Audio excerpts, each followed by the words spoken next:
Hello guys and welcome back to another video. So today in this video I'll be teaching O-level physics to you guys. And what will I be teaching in it? I'll be teaching thermal physics. The section of thermal physics will be covered completely in this just single video. I'll be covering this section according to the new 2023 to 2025 syllabus. So I'll try my best to cover this whole section in this video, and inshallah you guys will be able to comprehend and understand the chapter better after this video. So let's start. So first of all, the first part of thermal physics, I'll be covering the part of kinetic particle theory, right? So the kinetic particle theory will talk about the basics which you have learned in previous grade, about solids, about liquids, about gases, the different state changing processes like evaporation, boiling, freezing, condensation, and so on and so forth. So first of all, let's talk about solids. Solids have a fixed shape. What do they have? As you can see, I've drawn a structure over here. This is a solid. Why and what can you observe from this solid over here? That it has a fixed shape. It has a fixed shape, right? And then as you can see, there's almost no space between the atoms, right? There's almost zero space. I'm sorry, I mean there's some space here. I mean, don't mind my drawing, but actually there's literally no space there. So what does this tell us? This tells us that the atoms vibrate about their mean position. Atoms vibrate about their mean position or stationary position or on their own position. So atoms in solids vibrate about their mean position, right? So they have a fixed shape. They vibrate about their mean position. Obviously they cannot flow because they're tightly packed, and intermolecular forces are very strong, which is why they're so tightly packed, right? Because there are no spaces. Now we'll talk about liquids. Liquids do not have a fixed shape. As you can see, they do not have a fixed shape. And if you take an example, like for example you take a glass of water, right?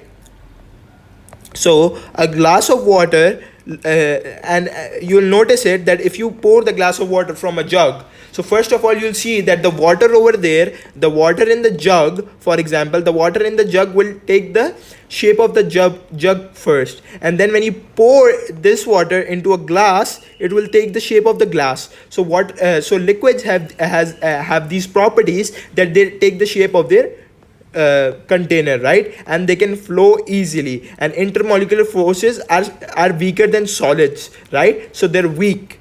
We'll say they're weak, right? And there's space between them, which is why they can flow easily. And intermolecular forces are weak. Now let's come on to gases. Gases do not have a fixed shape. They can flow easily, they move randomly, and molecules are very far apart. So as you can see, they're very far apart. Obviously this is a diagrammatical representation, but you get the idea that in gases the molecules are very far apart, and they have very weak intermolecular forces. And I'd also like to add another point, that they're compressible. So if you see, if for example, if you take a syringe, right? If you take a syringe, like over here, I take a syringe, and with this piston, I'm sorry about the drawing. My drawing is not pretty good, but you guys will understand the concept. If you push this piston in, right? If you push this piston in, the gases will become compressed. They'll now occupy this region. First they were occupying this region. Now they'll occupy only that region, right? So gases are also compressible. So let me write that down. Gases are compressible, unlike solids and liquids, right? Now we look at the different processes that result in a state change. As I told you before starting the lecture, we look at the processes, state change processes. Like as you know, there are three states of matter: solids, liquids, and gases. So if solids convert into liquids, or liquids convert into gases, or gases go to liquids, or gases go to solids, or solids go to gases, so this interchange between the states, what processes are those which change the state of matter? So now we're gonna look at them. So first of all, we'll look at evaporation. But to understand evaporation, we need to look at boiling. Why? Because both of these processes are similar, and most students get confused between evaporation and boiling. So by doing comparative analysis between both evaporation and boiling, I think you guys will be able to grasp the concept better. So first of all, let's talk about evaporation, right? First I'll talk about this section, and then about boiling, and then we're going to compare both sides. So first, do not look over here, right? Focus over here. So evaporation, it results in, obviously both of them result in the state of change. What state of change? From liquid to gas, right? Like what if, like for example, if you see a puddle over here of water on a road, maybe when you're driving, right? So if, for example, this is you driving, right? And you pass by this muddle, right? And then puddle or whatever, and when you come out after 1 hour, you see that the puddle is empty. So where did the water go? It evaporated. So evaporation results in the change of state, change of state from liquid to gas. Evaporation is what? It is a cooling process. I'll further explain it, why it is a cooling process, right? Evaporation can occur at any temperature. For example, if there's even 20 degrees or 40 degrees, evaporation will occur, right? So evaporation is a surface phenomena. So what does that mean? That evaporation only occurs at the surface of the water, like over here only. I'll explain this point further. And then in evaporation, no bubbles are formed, and the more energetic water particles escape, leaving the less energetic cooler particles, which is why evaporation is a cooling process, like I mentioned in the second point, right? Now, how is it a cooling process? Let me explain it, right? So for example, so this is a puddle of water, right? A puddle in the road, right? So what will happen? For example, these are all of the water particles, right? And as we have just understood, that evaporation is a surface phenomena. So only the surface, the particles at the surface, or the atom, the water molecules at the surface will get evaporated, right? So what will happen? For this is the sun, right? So the sun's heat energy will hit these particles, or any form of heat energy. They will gain kinetic energy, they'll vibrate faster, and at one point they will have so much energy to escape out, like these particles have. They'll escape out, and hence these more energy particles will escape out. These more energetic particles will escape out. And if these are more energetic particles, then what about these particles? Obviously they will be less energetic, hence these less energetic, so hence it looks like evaporation is a cooling process. Because why? Because only the less energetic particles are left, and hence it is a cooling process. If you didn't get this, let me give you another example. For example, you have this sweat on your hand, right? This is the sweat in your hand, right? So as you know, for example, you're playing cricket, or you're playing football, or you're playing whatever sport, and you sweat a lot. Then you go sit down, and after a while you notice that that once you were filled with sweat, your body was filled with sweat, your hands were filled with sweat, but after maybe 1 hour or 2 hours, there's no sweat at all on your body. So why is that? It is because the sweat on your hand evaporated. What happened to it? Evaporated, which resulted in what? Which resulted in a cooling effect. See, there was sweat on your hand, it evaporated, and the next time you play sports and let your sweat cool off, just notice that you're gonna feel that when the sweat evaporates, it leaves your hand a bit cool. Why? Because evaporation is a cooling process, and I hope you guys understand that concept. Now we're going to look at boiling. So boiling, as both evaporation and boiling, they both result in the change of state from liquid to gas. So as evaporation is a cooling process, boiling is a heating process. Why? Because let me give you an example. For example, you're making noodles, right? You're making noodles. What will you do? You'll put a pan right? You're gonna put a pan and you're gonna put it under fire, right? And the fire, and you're gonna put some water here, and now you'll not put the noodles until and unless the water starts boiling. And what is the first indication of boiling? The bubbles start forming in the water. What happens? Bubbles. So first of all, you need to be clear that boiling occurs at only 100 degrees Celsius. And what is the indication that the water is boiling? That indication is that bubbles become forming and the water starts boiling. Now it starts changing its state from liquid to gas. So that is when you put your noodles in or whatever you're cooking. I'm not a cooking expert, but I was just giving you a daily life example to give so that you guys can understand the concept better. So from liquid to gas, it is a heating process. It only occurs at 100 degrees, and it is a volumetric phenomenon. Like evaporation is what? A surface phenomenon. It only, as I have shown you here, it only occurs with the surface particles, right?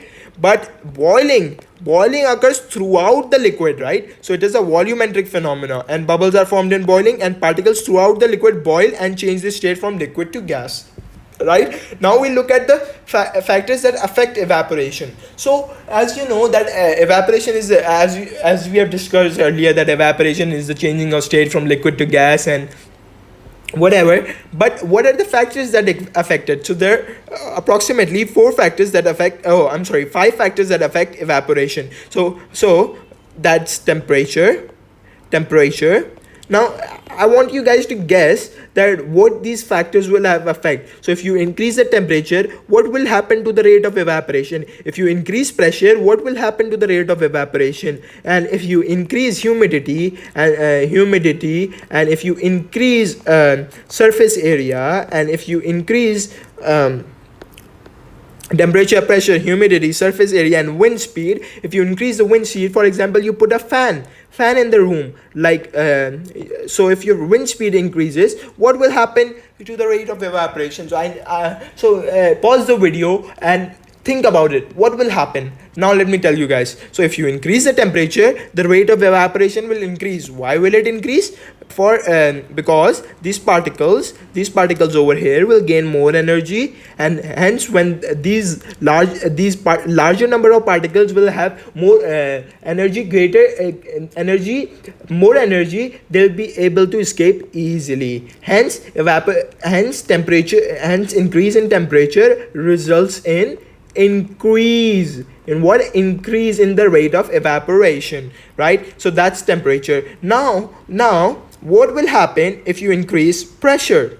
So for example, again, let's take the example of a puddle of water, right? So there is a puddle of water there, and if you increase pressure, what does pressure actually mean? Pressure means force upon an area. I'm sure you guys would have heard it, right? So as you all know that there's 1 atmospheric pressure on us right now on earth at sea level, right? So there's 1 atmospheric pressure. But if you increase the pressure, for example on these particles, if I increase the force per unit area, if I increase the force, what will this result in? This will result in the rate of evaporation decreasing. Why?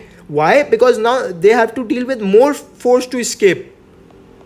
If they had gained the energy, now they need to counter more force to escape, which is why rate of evaporation will increase. Now what will wind have an effect, right? So wind and humidity, I'll explain them together, right? So for example, okay, let's take that example again. For example, if these particles have evaporated, right? So they have evaporated and okay, wait, give me a second. Okay, so they have evaporated. Now there's a lot of water molecules in the air, right? So what do you call when there's moisture in the air? You call that humidity. What does humidity mean? Humidity means when there is a lot of moisture in the air. And when wind blows, what it does is it will take away these particles. What will it do? It will selecting that, I'm sorry. So what will wind speed do? It will take away these particles. Hence, let me explain it in very simple words. If these particles go away, there will be more space created here. There will be more space created here for other particles to escape.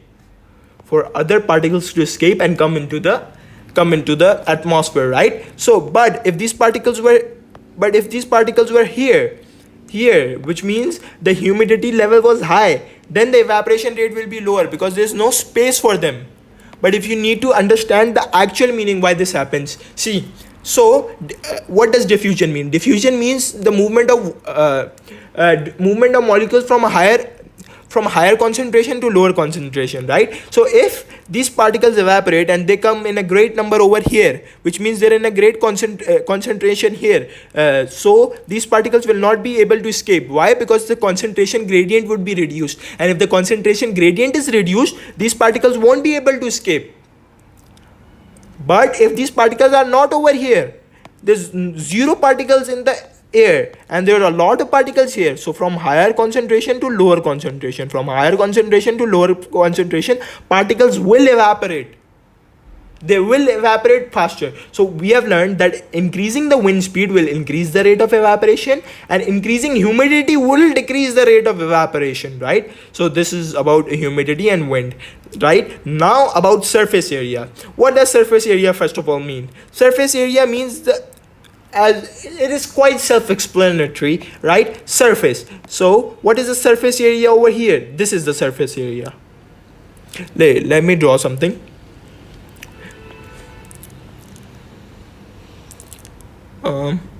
Sorry.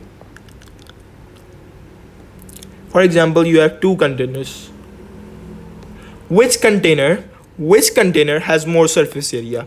Container A or container B? Obviously container A. Why? Because there's more surface area over here as compared to this, which is why the rate of evaporation in B will be more than A. Why? Because, for example, wait, let me draw some water here.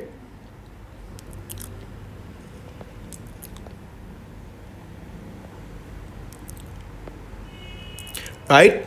And these are water particles. As you can see that there are more water particles available at the surface of water here than actually over here.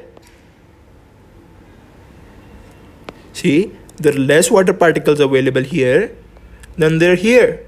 I'm drawing it quickly to explain the concept. So there are less number of particles on this surface than this, and if there are greater number of particles, hence the greater number of particles will gain the energy and escape out. Hence the rate of evaporation of container B will be faster than container A. Why? Because container B has a greater surface area.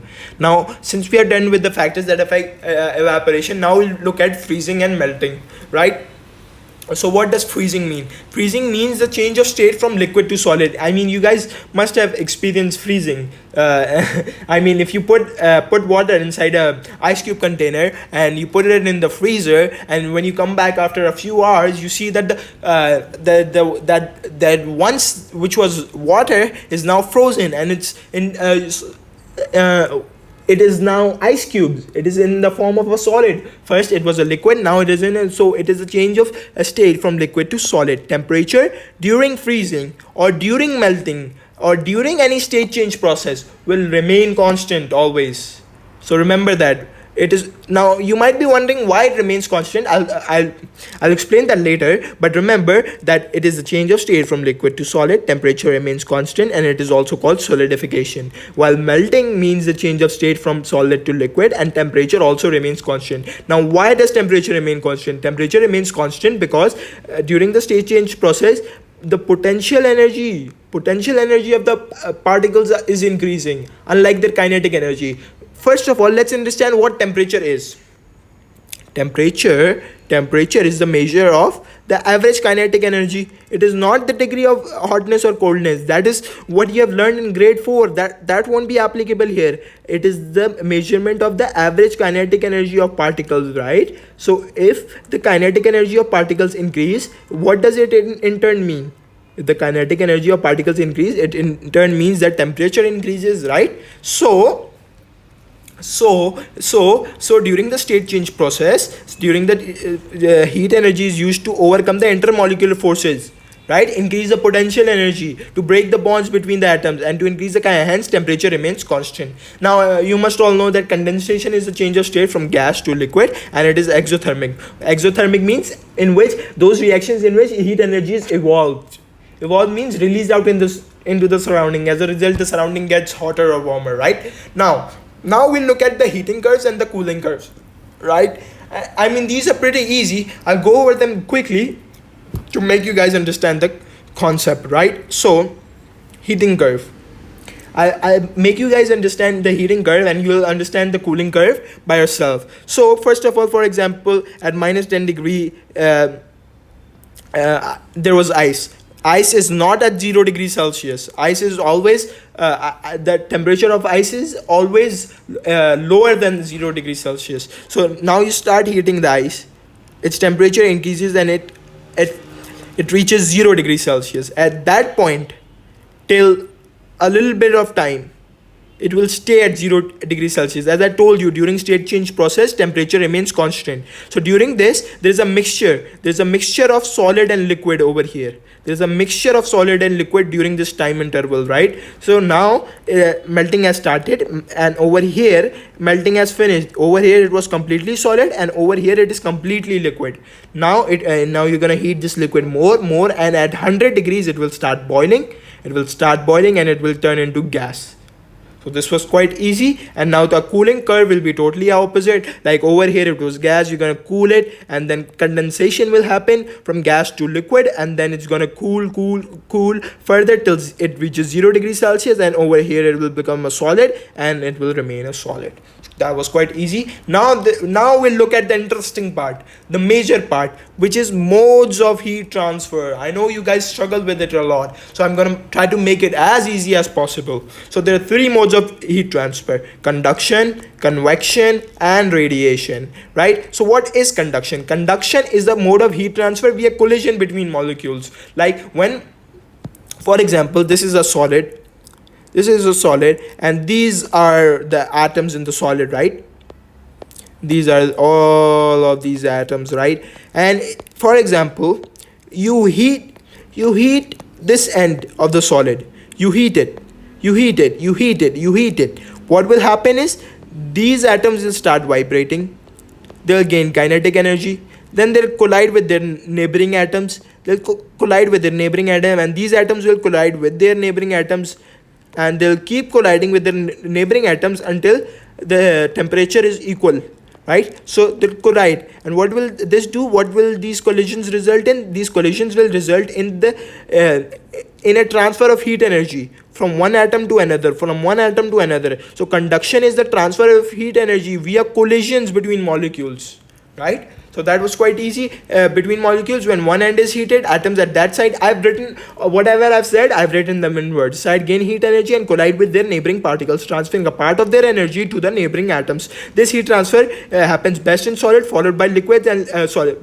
Why does it happen best in solids and then less in liquids and then less in gases? I mean, I've just started there that atoms in solids are very closely packed, hence their collisions are more frequent, hence more heat energy is transferred, hence conduction is best in solids, followed by liquids, followed by gases. Now let's look at convection. Convection is the mode of heat transfer via movement of molecules, via motion of molecules.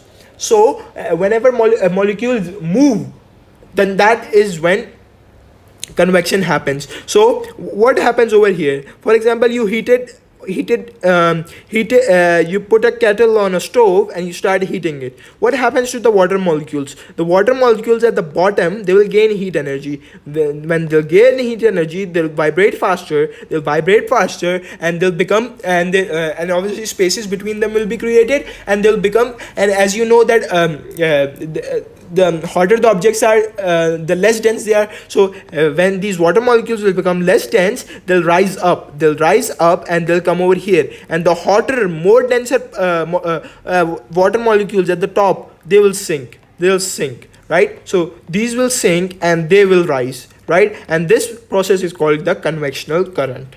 right? Now what is radiation? Radiation is the mode of heat transfer via infrared radiation. This does not require a medium, remember, and can happen via vacuum as well. And one example is the radiation from sun. Radiation from sun. So that is one example of radiation. So as you all know that from the sun we receive infrared radiation. For example, this is our sun. Wait, let me explain it to you. This is our sun, this is Mercury, this is Venus, and this is Earth, right? So infrared radiations from sun travel through vacuum to reach Earth and warm Earth up, because without the sun life on Earth won't exist. Now temperature. So as I've explained it to you before, what is temperature, right? So what is temperature? Temperature is the measurement of average kinetic energy of particles, right?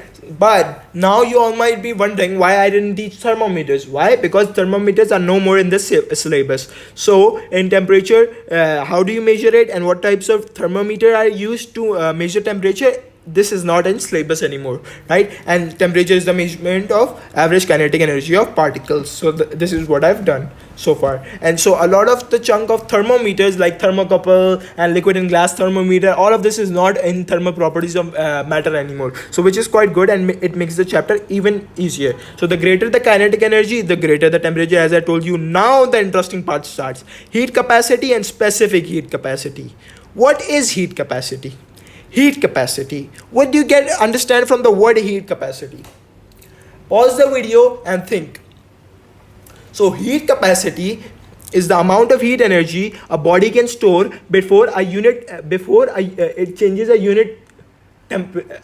before there is a unit change in temperature. For example, if you have this sphere, right? You have the sphere and you heat it and you measure its initial temperature as 20 degrees Celsius. So in how much time will its and how much heat energy, how much heat energy will it take to for it to rise by 1 degree Celsius or a unit?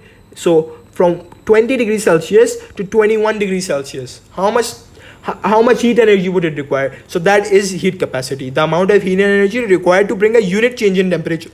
How much energy can an object body absorb before there is a unit change in temperature? That is heat capacity. The formula to calculate the formula to calculate heat capacity is this, not specific heat capacity. So the formula to calculate heat capacity is C is equals to Q upon delta T, where C stands for heat capacity, Q stands for energy required, and delta T stands for change in temperature. Now what is specific heat capacity? Both these terms are pretty similar, but there is a major change in them. It is the amount of heat energy required to bring a unit change in temperature in a unit mass of substance. What does that mean? The formula, let me explain it further, but first let's look at the formula. The formula is C is equals to Q upon M delta T. Right? So the greater the mass, the greater the heat capacity is, because now more energy is required to heat more particles. Okay, now let me explain the difference between heat capacity and specific heat capacity, right? So, for example, this is a water container of mass 100 grams, right? 100 grams, and you heat it, and you measure the amount of heat energy required to change its temperature by 1 degree Celsius. Now you take another water of mass 200 grams, and you heat it and you measure how much energy it requires to bring a unit change in temperature. You'll notice that this will require less energy and this will require more energy. Why? Because the greater the mass, the greater the energy required, hence the greater the heat capacity. But the specific heat capacity of both of them will be same. Why? Because specific heat capacity is only for 1 gram or a unit mass. So the specific heat capacity of both the water buckets or water puddles or whatever will be same, but the heat capacity will be different. Its heat capacity will be more heat capacity because it can because there are more particles, more particles, so there will be more heat energy required to heat these particles and bring a unit change in temperature. But as you know that there are less particles here, so less heat energy would be required, and it will have less heat capacity. So this ends our thermal physics session. I hope this was very informative to you. I tried to keep it short but simple and informative. If there were any mistakes made, after all I'm also a student. So if there were any mistakes made, please do let me know in the comments. Till then, take care. Allah Hafiz.